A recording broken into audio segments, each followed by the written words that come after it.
Hello friends, मैं हूं आपकी दोस्त नेहा और लेकर आई हूं आपके लिए फिर से एक न्यू वीडियो। आज के इस वीडियो में हम अपनी सेकंड यूनिट स्टार्ट कर रहे हैं बीएड फिलॉसफी में, और उसमें हम आज चैप्टर जो करने वाले हैं शिक्षा और दर्शन करेंगे।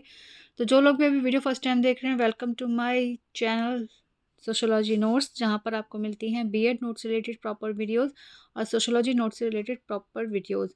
तो जो लोग भी अभी वीडियो में फर्स्ट टाइम आए हैं, वीडियो को स्टार्ट से लेकर लास्ट तक देखिए, आपको सारी चीज़ें क्लियर होंगी। आपकी जो भी क्वेरी होती है, जो भी क्वेश्चंस होते हैं, आप मुझे कमेंट बॉक्स में कमेंट कर सकते हैं। आप जो भी पूछना चाहते हैं कमेंट कर सकते हैं। और आपको वीडियो कैसी लगी और कैसी नहीं लगी, अपना कमेंट जरूर करा करिए। अगर वीडियो पसंद आती है तो लाइक शेयर कमेंट जरूर कीजिए। इसको उन लोगों तक ज़रूर पहुँचाइए जिनको ऐसी वीडियोज़ की ज़रूरत पड़ती है, बीएड नोट्स की ज़रूरत है। तो चलिए स्टार्ट करते हैं अपनी आज की वीडियो। तो हमारी आज की वीडियो का जो चैप्टर है वो है शिक्षा और दर्शन। तो शिक्षा और दर्शन के संबंध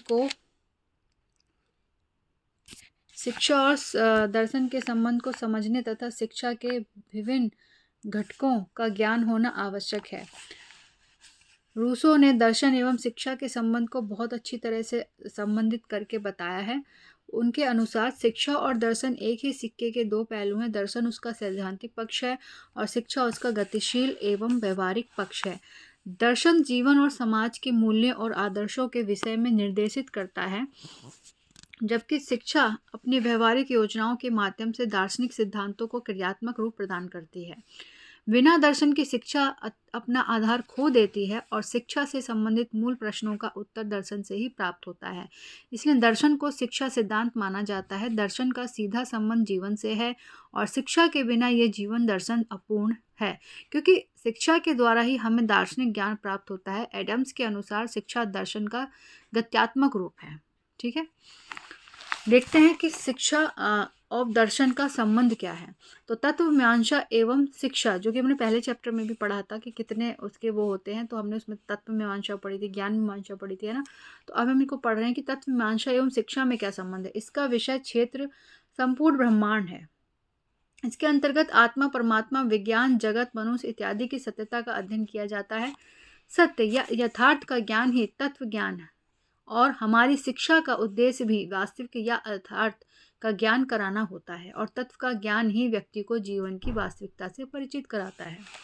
नेक्स्ट है हमारा ज्ञान मीमांसा और शिक्षा। दर्शन के विषय क्षेत्र ज्ञान शास्त्र के अंतर्गत ज्ञान से संबंधित पक्षों एवं समस्याओं का अध्ययन किया जाता है। शिक्षा में ज्ञान मीमांसा का विशेष उपयोग होता है, क्योंकि पाठ्यक्रम कि निर्माणकर्ता उसमें किस ज्ञान को सम्मिलित करना है तथा ज्ञान के तत्वों को किस क्रम में व्यवस्थित किया जाए, इन सभी समस्याओं का समाधान ज्ञान मीमांसा द्वारा ही संभव है। शिक्षण विधियां व योजनाओं के बारे में हम ज्ञान मीमांसा के अंतर्गत पढ़ते हैं।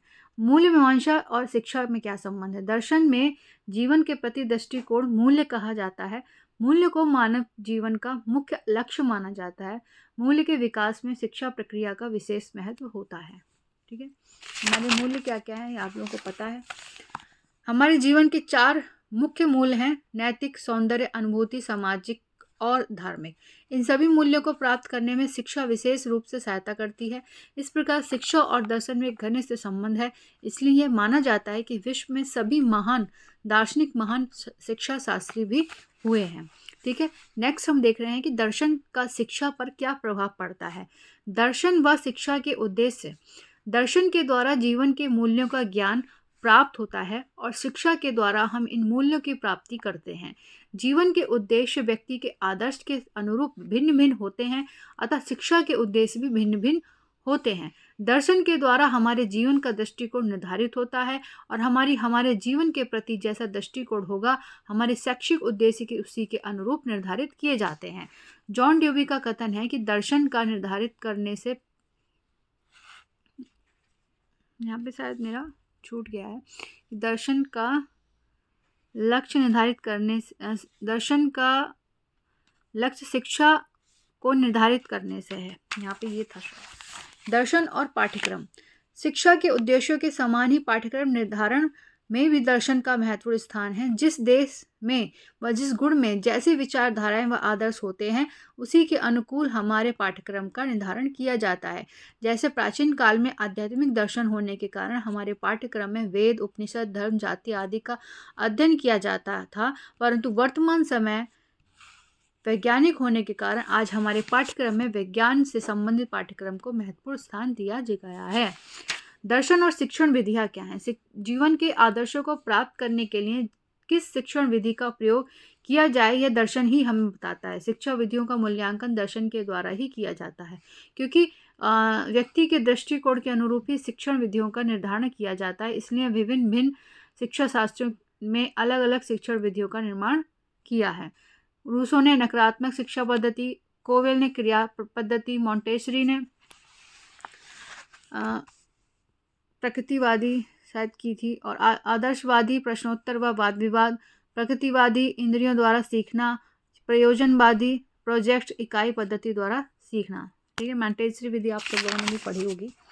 यथार्थवादी निरीक्षण व स्व अनुभूत से सीखना। दर्शन और यथार्थ क्या होता है? जो हमारे सामने घट रहा है, जो सत्य है, ठीक है, वो यथार्थ है। दर्शन और अनुशासन किसी भी देश या समाज की दार्शनिक विचारधारा के अनुरूप अनुशासन के सिद्धांतों का निर्माण होता है। विभिन्न दार्शनिक विचारधाराओं के अनुसार अनुशासन के 3 रूप हैं: दमनात्मक या कठोर अनुशासन। इस विचारधारा वाले दार्शनिकों का मत है कि बालकों को दंड देना अनिवार्य है। इनके अनुसार दंड व दमन के द्वारा ही अनुशासन को स्थापित किया जा सकता है। प्रभावात्मक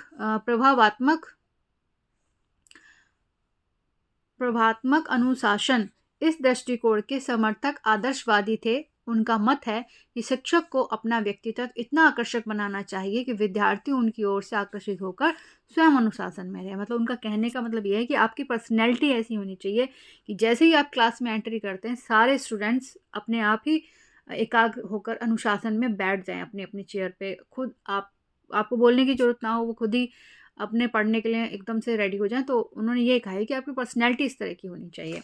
स्व अनुशासन, इस प्रकार के अनुशासन का समर्थन प्रकृतिवादियों ने किया है। उनका मानना है कि बालक को पूर्ण स्वतंत्रता प्रदान करनी चाहिए, उनके प्राकृतिक विकास में किसी प्रकार का हस्तक्षेप नहीं करना चाहिए। ठीक है, इस प्रकार दर्शन अनुशासन निर्धारण में महत्वपूर्ण भूमिका निभाता है।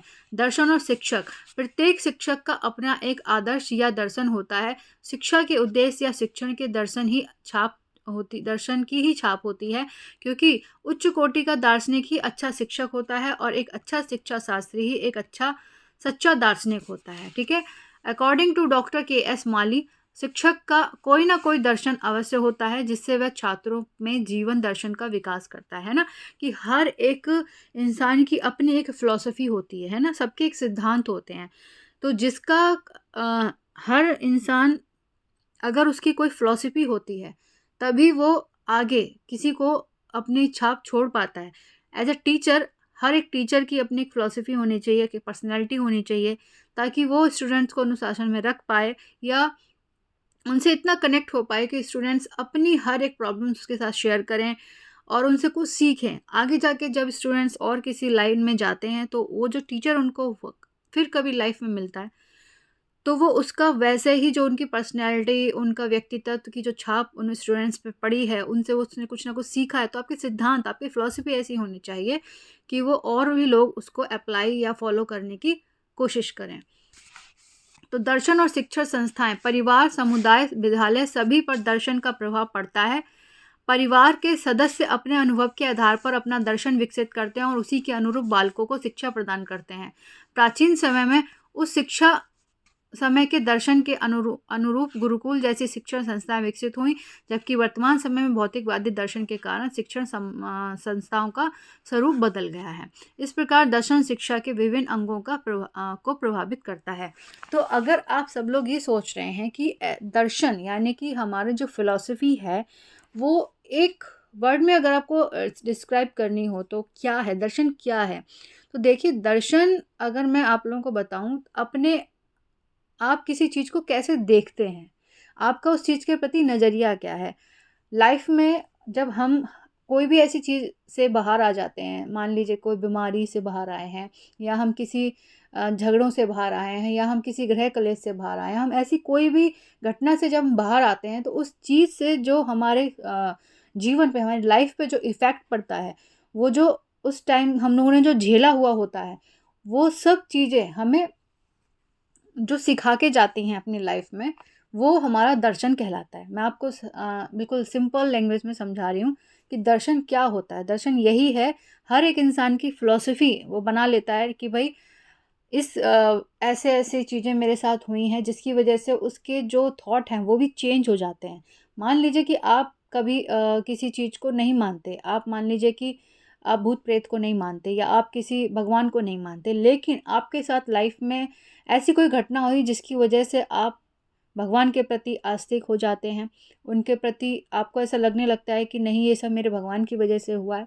तो कहीं न कहीं आपका थॉट बदल जाता है, आपकी फ़िलॉसफ़ी बदल जाती है, और आपकी एक नई फ़िलॉसफ़ी बन जाती है। आप उसके ऊपर चलने के लिए अग्रसर हो जाते हैं। तो ये होता है दर्शन, किसी भी चीज़ को अपने नज़रिए से देखना, किसी चीज़ से कुछ सीखना और अपने जीवन में उसको उतारू करना, ये होता है दर्शन। तो आई होप आपको ये वीडियो समझ में आई होगी, पसंद आई होगी। अगर आपको वीडियो पसंद आई और मेरी समझाने की कोशिश आप लोगों को अच्छी लगी तो प्लीज़ चैनल को सब्सक्राइब कर लीजिए, और वीडियो को लाइक एंड शेयर कमेंट ज़रूर कीजिए। कमेंट करके ज़रूर बताइए कि आपको वीडियो कैसी लगी। नेक्स्ट वीडियो में हम करने वाले हैं शिक्षा का दर्शन पर प्रभाव। ठीक है, अभी हमने पढ़ा था दर्शन का शिक्षा पे प्रभाव, अब हम करेंगे शिक्षा का दर्शन पे प्रभाव। दर्शन का शिक्षा पे प्रभाव हम कर चुके हैं।